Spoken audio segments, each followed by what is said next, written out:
Thank you all for coming tonight to this very, very important cause. I'd like to recognize first, before I start, that we are on Treaty 6 land.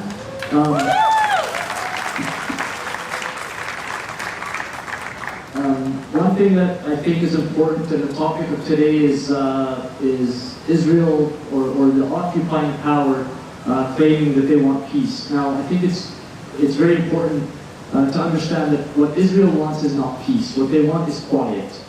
They want the world to remain silent. They want the media to remain silent while Palestinians suffer under occupation. That's what they want.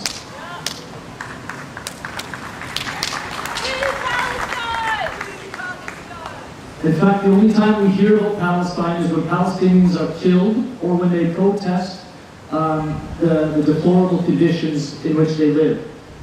One thing we don't see on the news and we don't hear about is that the occupation in Gaza is 24 hours a day and 365 days a week. Once every month or two, we might see a news article about Palestine, but we have to understand that the Palestinians are living that every single day.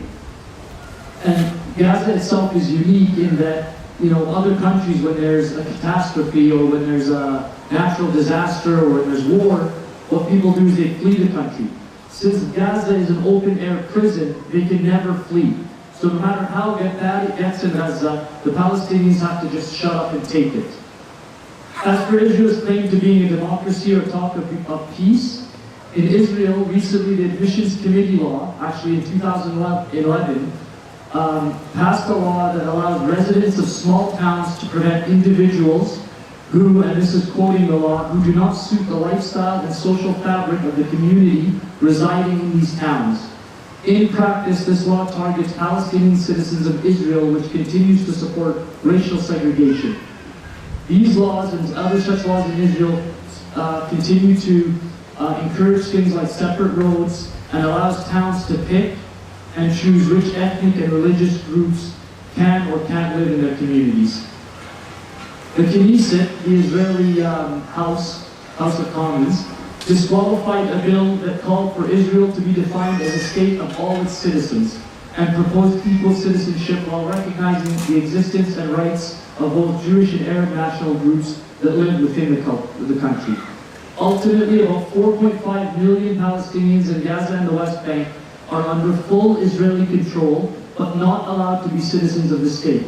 And since they're not allowed a Palestinian state, they are effectively stateless people. So what are the Palestinians protesting? Apartheid state! Down with the Israeli racist apartheid state! Genocidal Israeli apartheid state! Down with the Israeli apartheid state!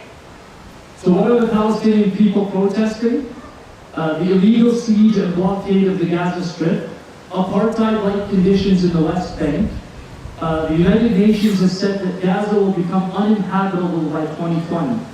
In fact, as of today, 95% of the water in Gaza is undrinkable. The apartheid wall, which we've all forgotten about because it's been so long, 85% of that wall is actually in the West Bank. So essentially, the wall is just another land grab.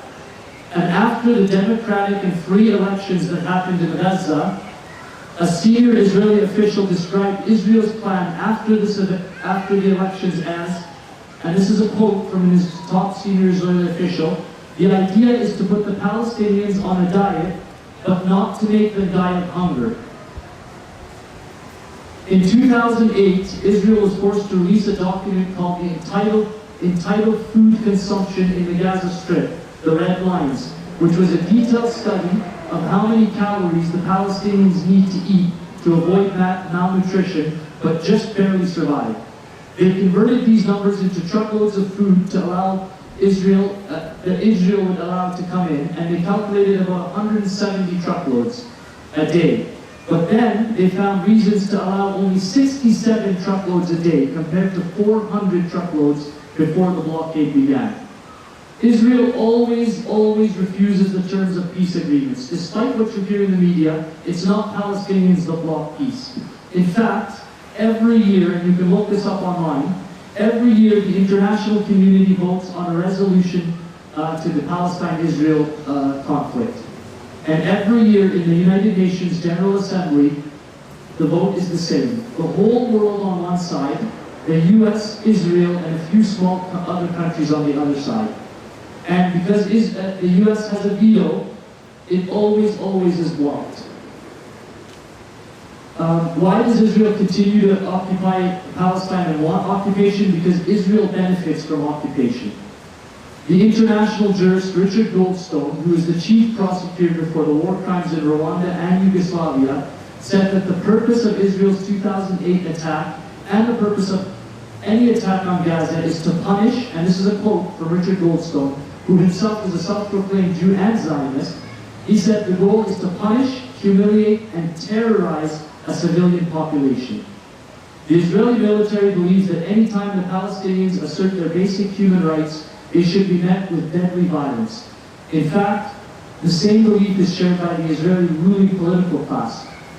So Eli Hazan, who's the spokesperson of Israel's Likud party, claimed that recently in these marches, claimed that all 30,000 Palestinian protesters in those protests are legitimate targets.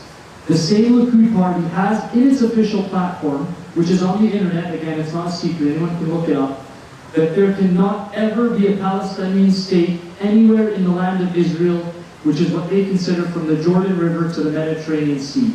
So you tell me who's blocking peace, Palestinians or the Israelis. Thank you very much for coming.